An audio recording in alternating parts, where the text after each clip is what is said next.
오늘은 믿음의 성장, 설교 제목 믿음의 성장이라는 제목으로 말씀을 전하겠습니다.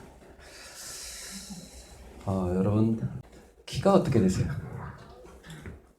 여러분 키에 지금 평생 그렇게 살아오셨는데 저는 절대로 저녁에는 키를 재지 않습니다. 여러분 아시죠? 아침 키하고 저녁 키 다르다는 거. 예. 그 차이가 저에게는 자존심이거든요. 170대냐 자칫 잘못하면 제가 못 볼 걸 봅니다.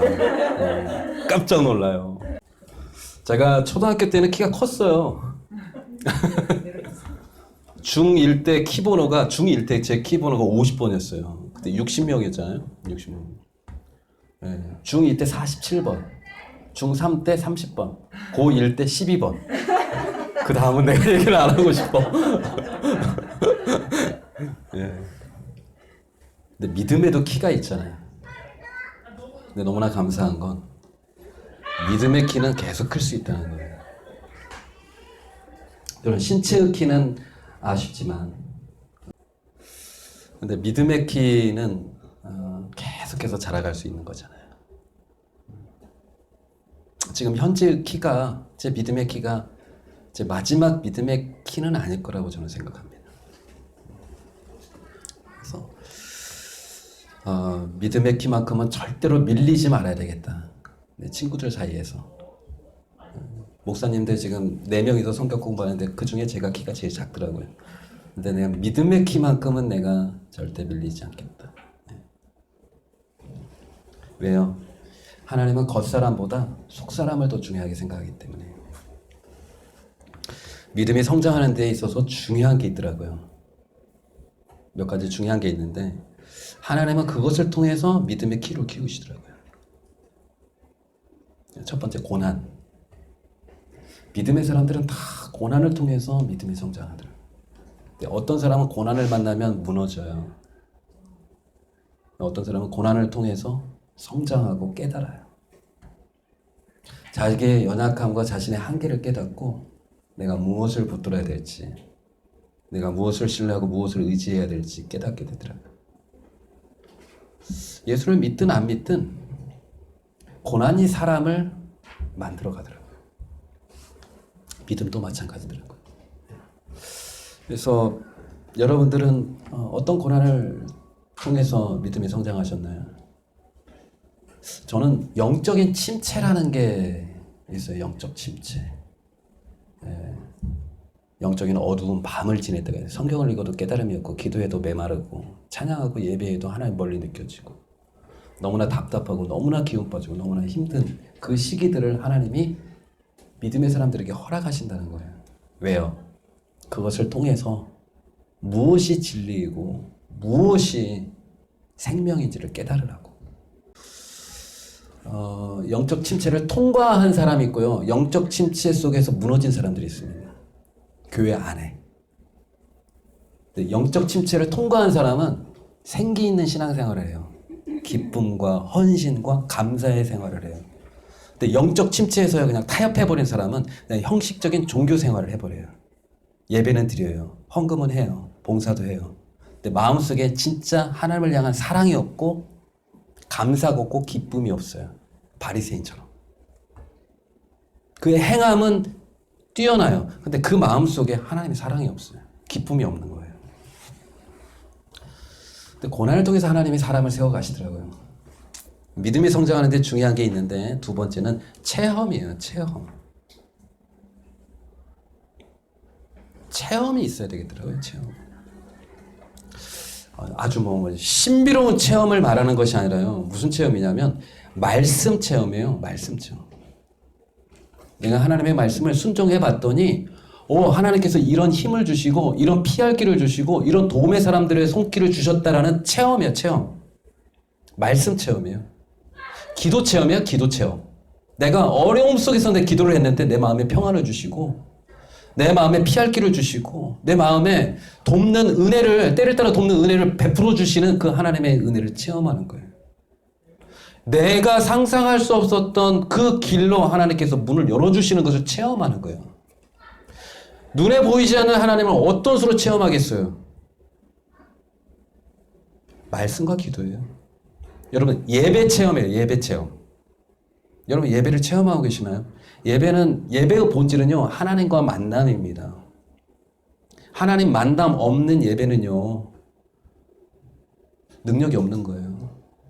내가 예배 드리기 전과 예배 드리고 난 후에 내 마음이 다른가요? 그 예배를 체험한 거예요. 내 마음이 너무나 두렵고 힘들고 염려가 됐는데 예배를 드리고 난 다음에 찬양을 하고 난 다음에 기도하고 같이 말씀을 듣는데 내 마음이 뜨거워지고 내가 해봐야 되겠다. 내 소망이 생겼다. 그 예배를 체험한 거예요. 체험이 있어야 되더라고요. 신앙생활은. 체험이 있어야 잘하더라고요.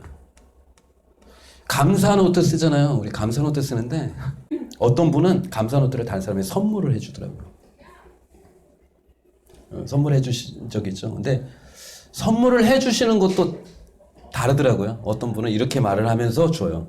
이거를 꼭 해보시라고. 내가 해보니까 우리 집안이 달라졌다고. 우리 남편이 달라졌다고. 이건 꼭 하셔야 된다고.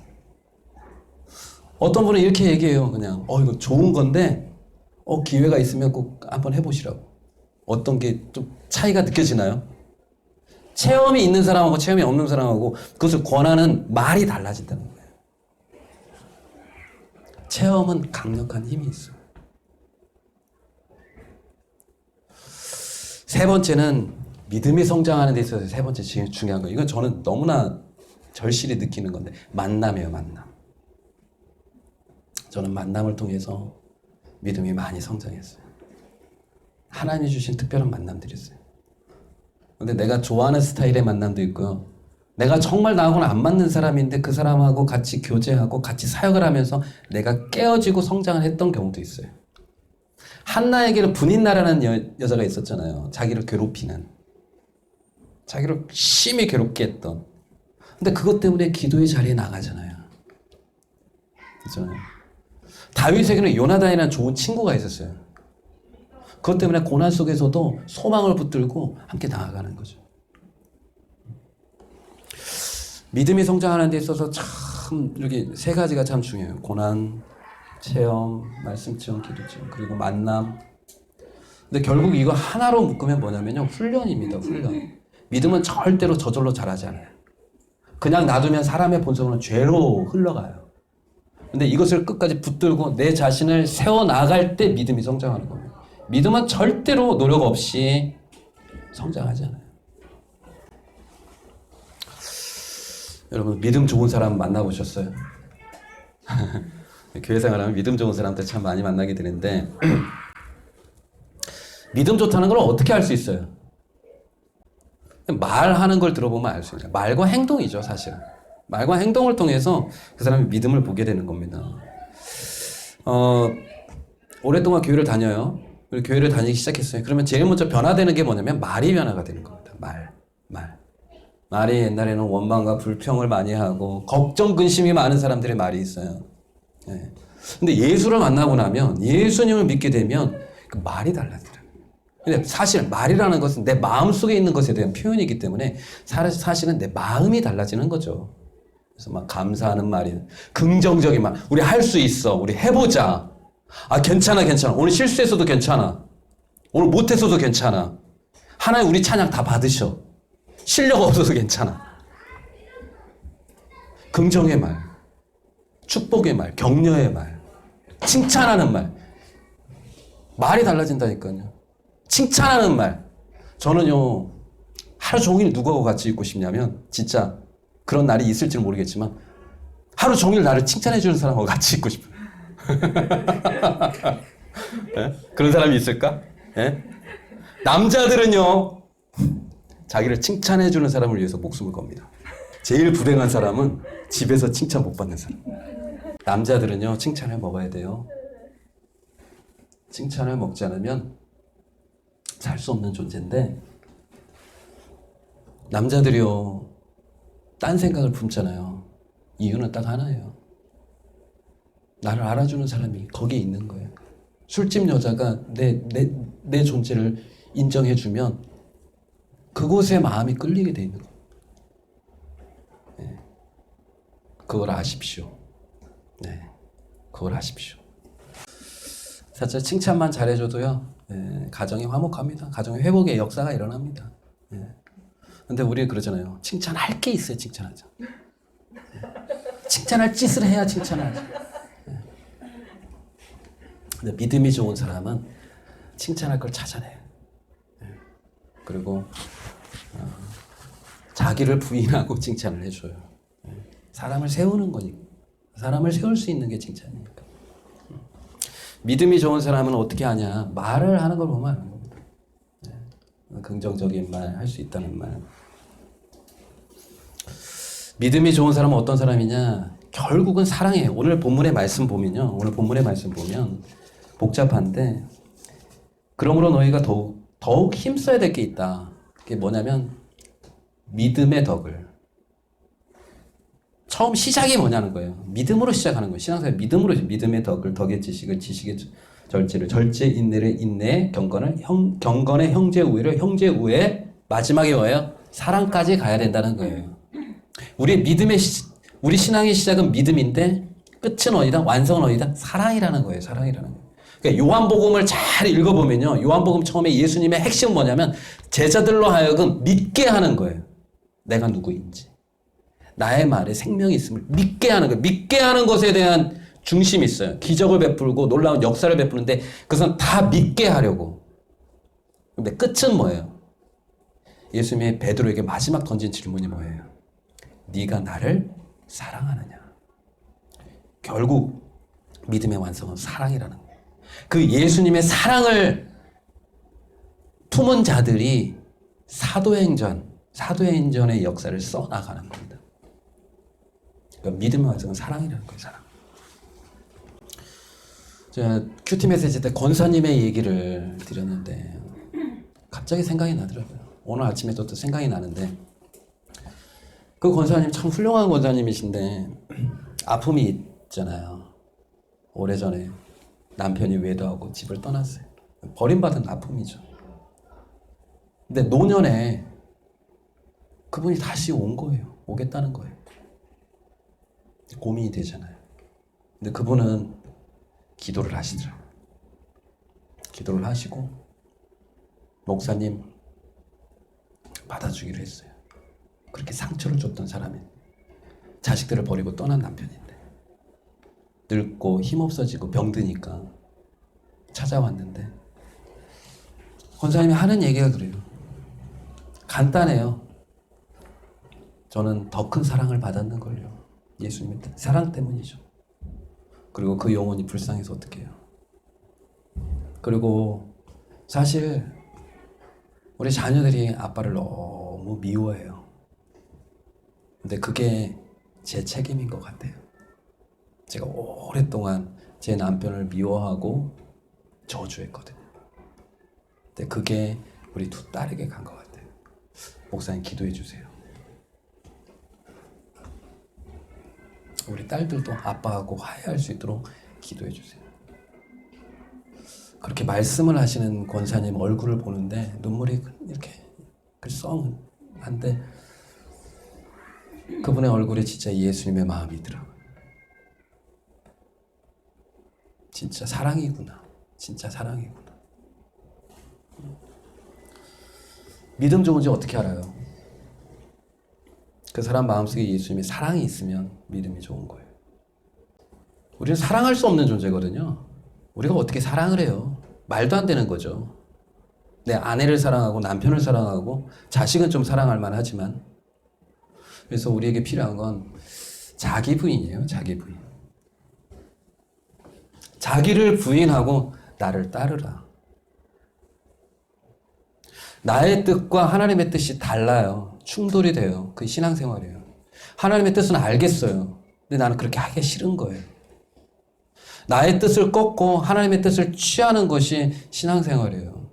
누가 신앙생활을 쉽다고 해요? 누가 신앙생활하면 하나님의 복을 받는다고 그래요? 쉽지 않아요. 내 뜻을 꺾는 건데요. 자기 부인하는 건데요. 그게 어떻게 쉬울 수가 있어요? 제가 큐티 메시지를 하는데 힘들더라고요. 자기 부인에 대한, 왜냐면 하나님 이거 뭐 듣는 사람도 많지 않은데 제가 이거를 기도하고 묵상하고 어떤 때는 하루 종일 걸려요. 주님, 다른 일은 할 수가 없는데 주님. 근데 하나님께서 큐티 메시지를 하면서 내가 네 믿음을 한 단계 성장해주고 싶은데 너 나 한번 붙들고 따라올 수 있겠니?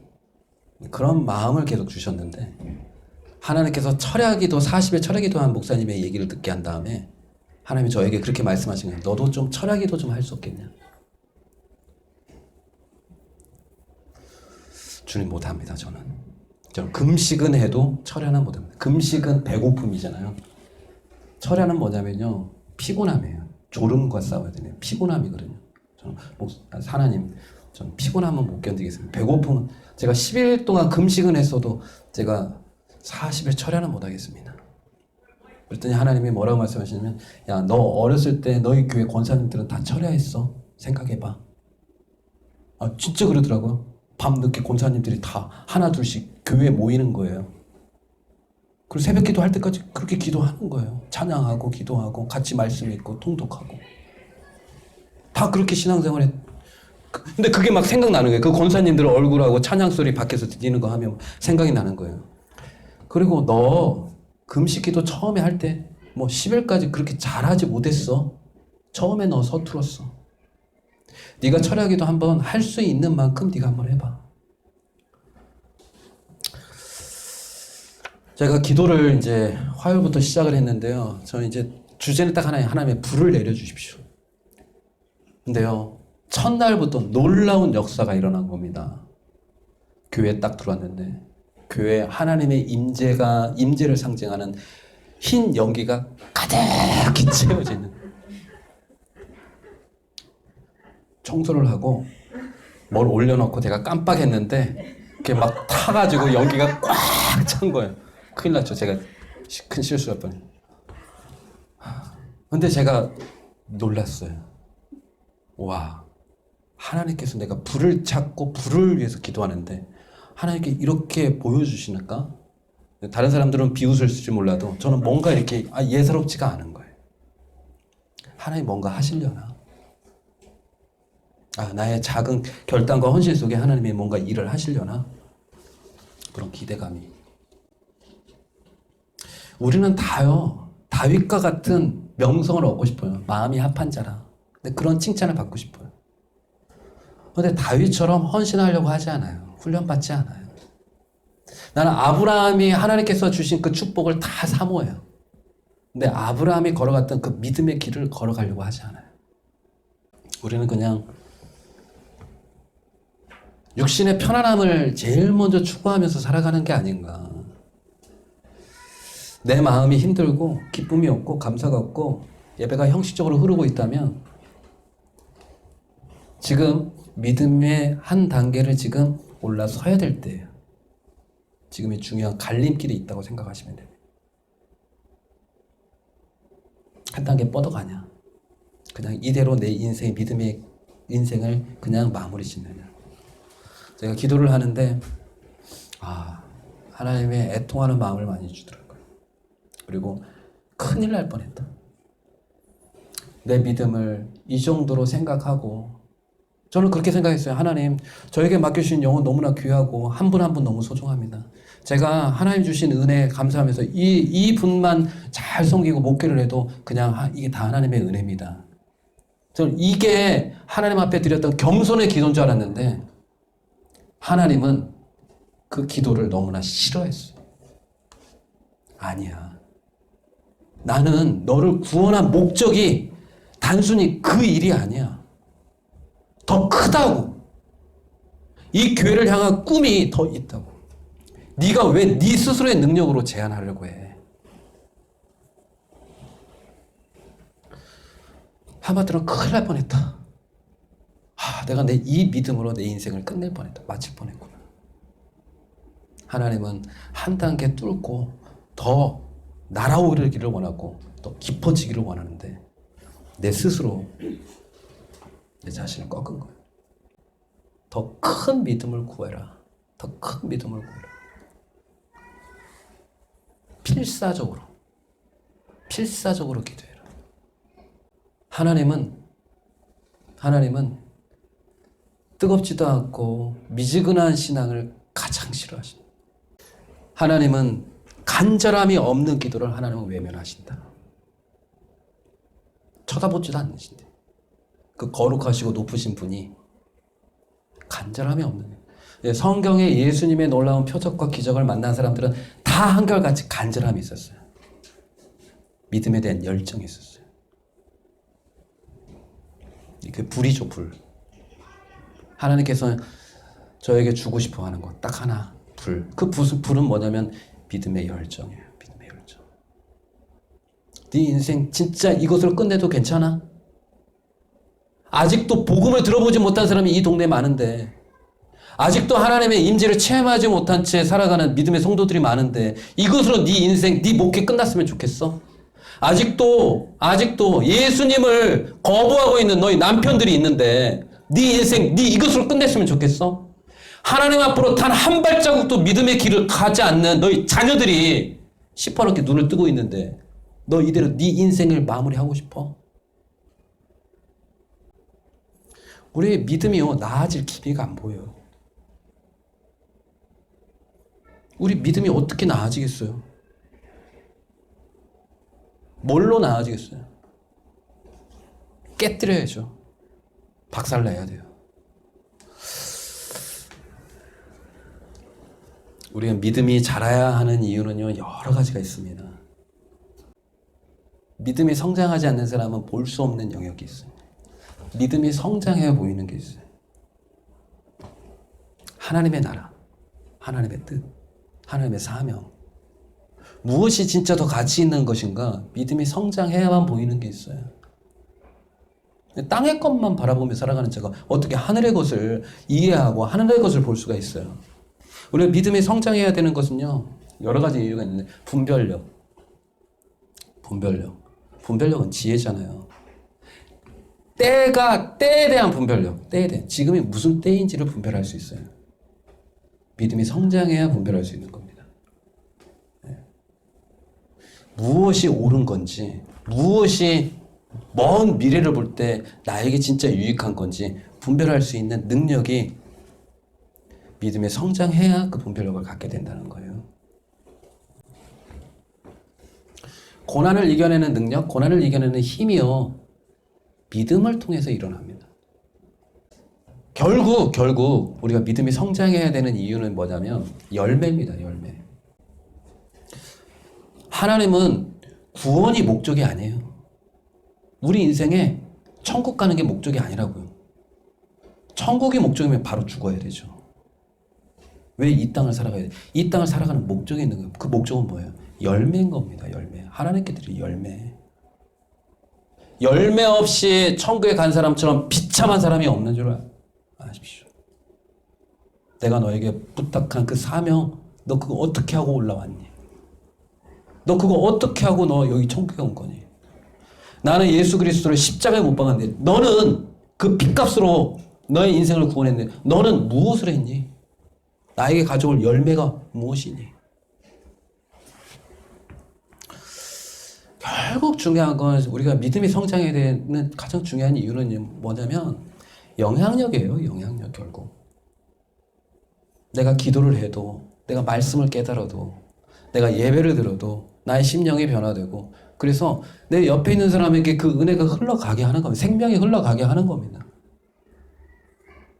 그게 우리가 믿음이 성장해야 될 가장 중요한 이유예요.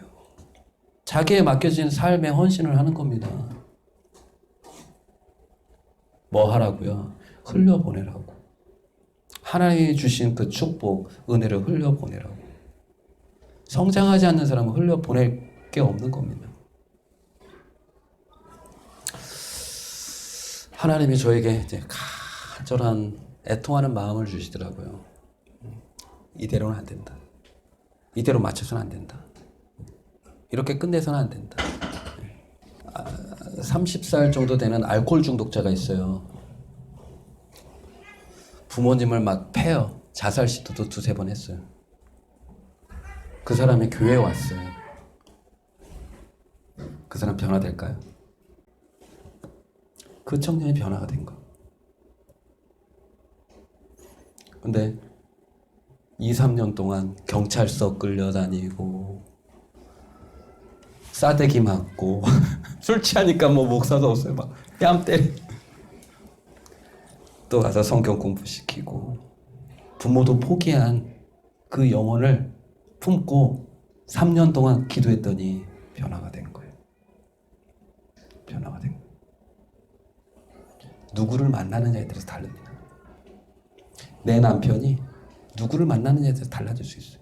누구를 만나느냐가 그 인생을 결정짓는 겁니다. 그래서 하나님 앞에 다시 한번 결단했습니다. 40일 끝까지 가보겠습니다. 해보겠습니다. 부를 사모하십시오. 네, 부를 사모하십시오. 어쩌면 하나님 우리에게 주신 마지막 기회일지 몰라요. 인생이 짧더라고요. 저도 뭐 멀지 않았다 이런 생각이 드는데 하나님의 큰 은혜와 축복이 저와 여러분들 안에 있기를 바랍니다. 우리 같이 찬양하고 우리 같이 하나님 저에게 무엇을 말씀하시려고 합니까? 찬양 부르면 같이 기도하는 시간 갖도록